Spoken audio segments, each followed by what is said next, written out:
Hi, I'm Belinda, the Director of the Institute of Personal Care Science, and I often get asked what cosmetic products sell the most. So I've created this video to explain how you would decide where your cosmetic products should fit in the market and if they're a good choice where you'll get a great return on investment and if they're likely to sell well. I've even got some great brand leading examples that I'm going to talk you through so you can see exactly what I'm explaining about. There are 4 key principles that you'll need to make sure your product suits before we go much further. The first thing is you'll need to know your competitors in that space well. And when I say know your competitors well, make sure you buy and use their products.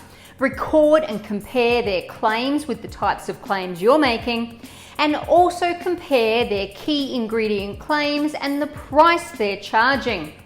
And don't forget to compare the performance of their products against yours as well.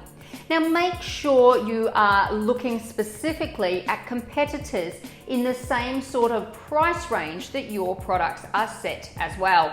There is no point comparing your product against products that are much cheaper or competitors that are much more expensive. You really need to look at competitors that are directly in your competitive space when making these comparisons and getting to know what is already out there, especially when it comes to claims and how they compare with yours, as well as how it would compete in the mind of your consumer. The next thing you need to make sure is that you know your target market extremely well. Don't just think, who's my target market? Anyone who could possibly want a body butter, because that won't sell your product. You need to have a very specific target market in mind and make sure that you're creating your product to suit their very specific needs and wants. And of course, then check out what competitors are offering that consumer too. Next, you'll need to make sure the space is not overcrowded. And if you've done your research well on the first 2 points I've talked about, you will be able to see pretty quickly if the market space is already too overcrowded with product offerings. And if it is, it's going to make it very hard for you to find a point of difference and compete with what's already out there. A key tip I want to remind you is what's in it for me. And that's what your consumer's thinking. Now, if you're competing against companies with known brand names in a very similar space and you don't have a strong point of difference to tell, and of course if your product's priced very similarly, then your consumer is going to pick the known brand over yours pretty much every single time. And that's because their question is, what's in it for me? And they're going to trust a known name brand before one they don't know, unless your marketing story is significantly better or addresses their needs and their wants better than what's already available.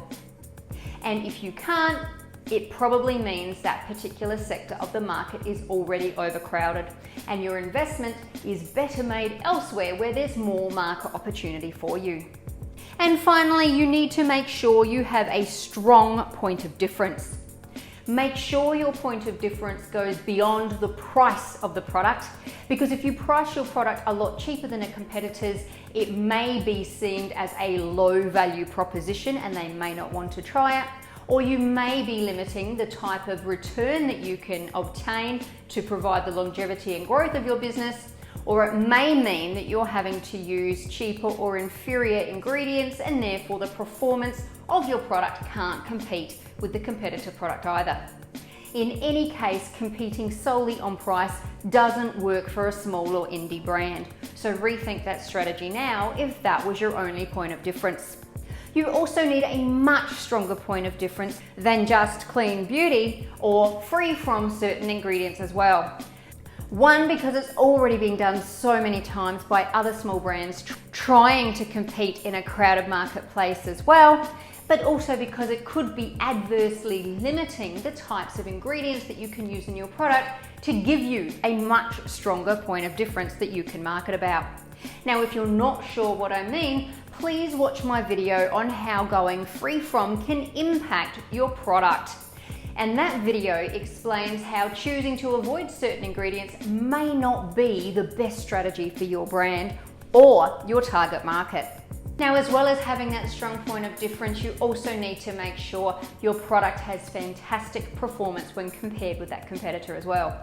So like I say, get their product, make sure you try it, and make sure you compare with your product and how does it compete really. Now, I've got a couple of examples I want to talk you through, and I want to show you just why these particular products are brand leaders, and in fact, the brand itself. It's also going to show you how this particular space is quite crowded, so it may not be the best investment when you're starting out with your small brand. I'm also picking these examples because it tends to be what a lot of small brands start with and then often get frustrated because their brand isn't growing as fast as they'd like. So what products am I choosing? The Body Shop. Their body butters and body exfoliants are huge sellers. They definitely dominate this space. So as well as having absolutely beautiful products that really give the consumer visual impact, their products also smell absolutely amazing, and they deliver on their promises for the price point. But not only are they great products for their price point, they also have really strong marketing claims.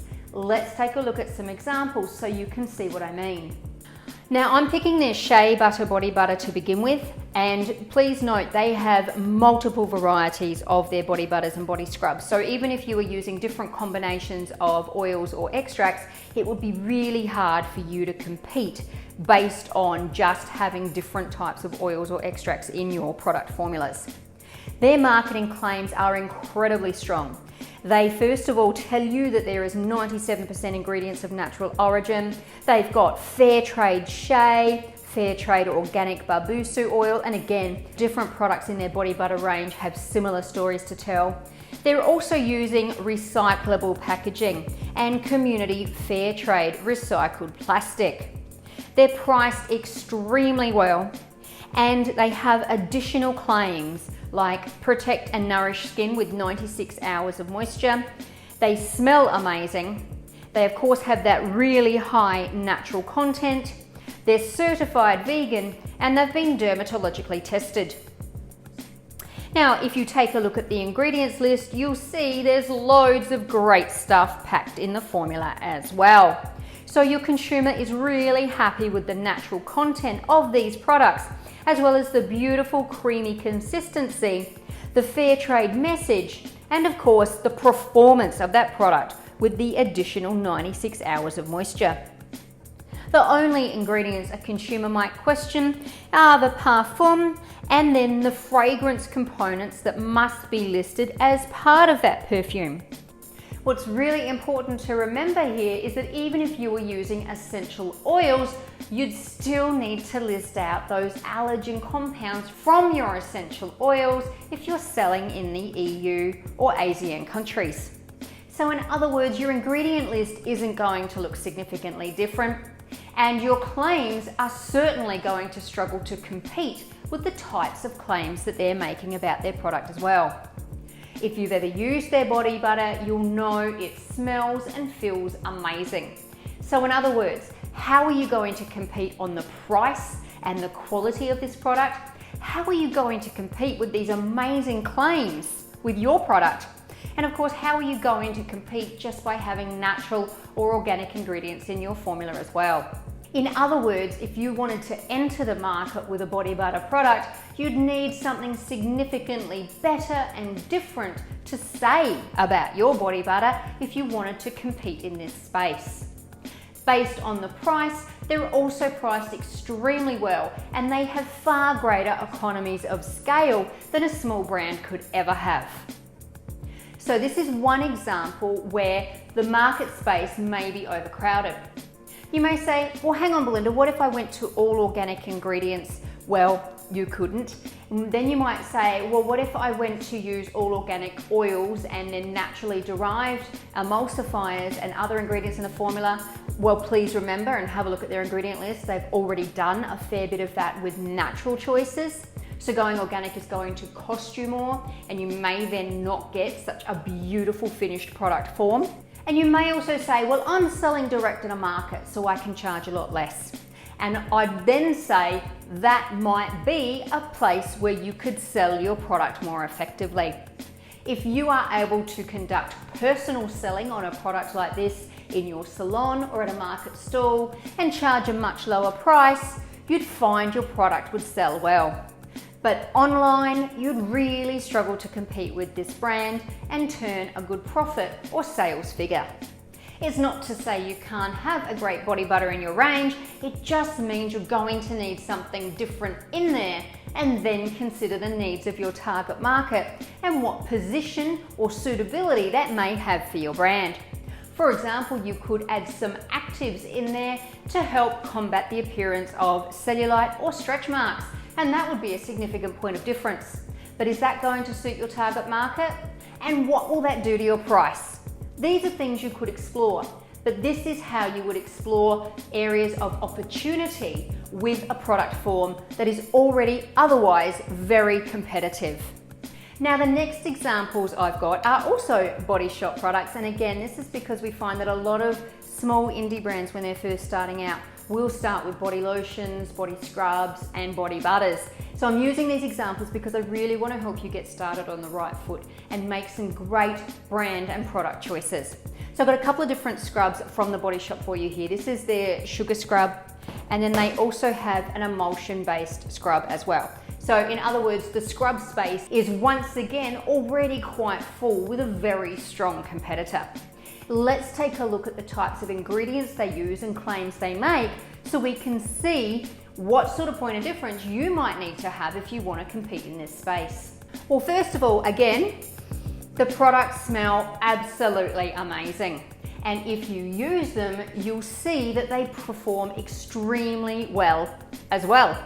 Now, when it comes to marketing claims, if you have a look at the Shea Exfoliating Sugar Body Scrub, you'll see that it talks about leaving the skin feeling extremely soft with a nutty scent, and of course they've got their community fair trade shea butter. If you look at the ingredient list, again, there's not a lot of ingredients here that consumers would object to, besides the use of the perfume and then the allergens present in the perfume, which are required to be listed under EU law. Remember again that if you were going to replace that perfume with essential oils, not only could you have a less substantive or less impactful aroma, but you'd still need to list out the allergens present if selling this product in the EU. In other words, your ingredient list is not going to be able to look significantly different. And of course, they've got their community fair trade story in this product as well. So what are you going to do that's going to be different if you wanted to bring a similar type of product out to the market?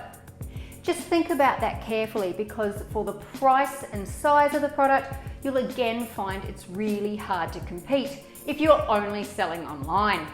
Again, if you're selling direct to a consumer and your price was a lot lower, like in your own salon or at a market, there could be an opportunity for you. But online, it's already really competitive, and this might be why your salt scrub is not selling the way you'd hoped. Now let's look at the final example, the creamy body scrub. And again, you'll see the scent is mentioned and it's amazing. They've got a very beautiful texture to their product, and they've got their community fair trade story for their ingredients as well. If you look at the ingredient list, again, there's not many ingredients here that a consumer would have an issue with. And again, we have the fragrance and allergens present as part of that fragrance listed. But remember, you'd need to do the same with your essential oils and their allergens present as well. Again, in other words, what point of difference are you going to incorporate into your exfoliant that could compete with this very well-known and high-performing product? Again, get the products and feel them compared to yours. And remember that this is a known brand. So if you want a consumer to try your product, you need to do something significantly different and still have a suitable profit that's going to enable you to reinvest in your brand and grow your product range. So by now you might be saying, well, hang on Belinda, then if I can't find a strong point of difference that's going to suit my target market with these types of products, what do I do? You then need to consider if these types of products are the best thing for your brand, and you then would look for market gaps that give you an opportunity for entry. You might also consider how you're selling and distributing your product, and you might also consider if you want to look at a different target market or different product types instead. And then of course, once you've redefined those product types or target market, run this type of analysis again with the products that are already out there. Remember, it's not just about having products that you love, it's about having products that will be successful for your brand. If you want to have products that you love, then fine, make them for yourself. But this video is really about trying to help you find a place in the market, because the question I'm answering is, what cosmetic products sell well? And in this video, I've shown you 3 examples of why these products sell so well in particular. And it has a lot to do with really suiting their target market wants and needs, being at the right price for that target market, and having a really strong marketing message through the ingredients that they're using. Now, when you're a small brand, you need to put more emphasis on your social media strategies. And this goes far beyond just posting a few pictures of product, its label, or the product just being applied. You need to make sure that your social media strategies are really conveying the message to your target market, what's in it for them. And I've mentioned that a few times, and it's so important that you address this aspect in your social media communications. Otherwise, the consumer just won't understand, why would I want to use this product? And it won't convert to a potential sale. Just seeing someone use the product on their skin or just seeing a picture of the product is not going to tell them what's in it for me. It's not going to make them want your product bad enough to purchase it or even try it. So remember, your social media strategies need to address that issue and answer that question. What's in it for me? And that needs to suit your very specific target market so that they'll then want to try your product. And of course, if the product delivers on its promises and is at a price that they're looking for, they'll repeat purchase, and that's what helps you sell more product. We've got some great workshops if you're just getting started out and frustrated with your social media results. They're highly focused on social media for cosmetic brands. We don't look at your strategies for other markets. We look at it very specifically for companies marketing cosmetic products.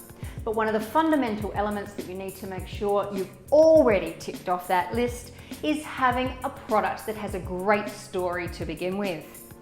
We've also got some great free training. Just search our YouTube channel for other marketing trends or other marketing information.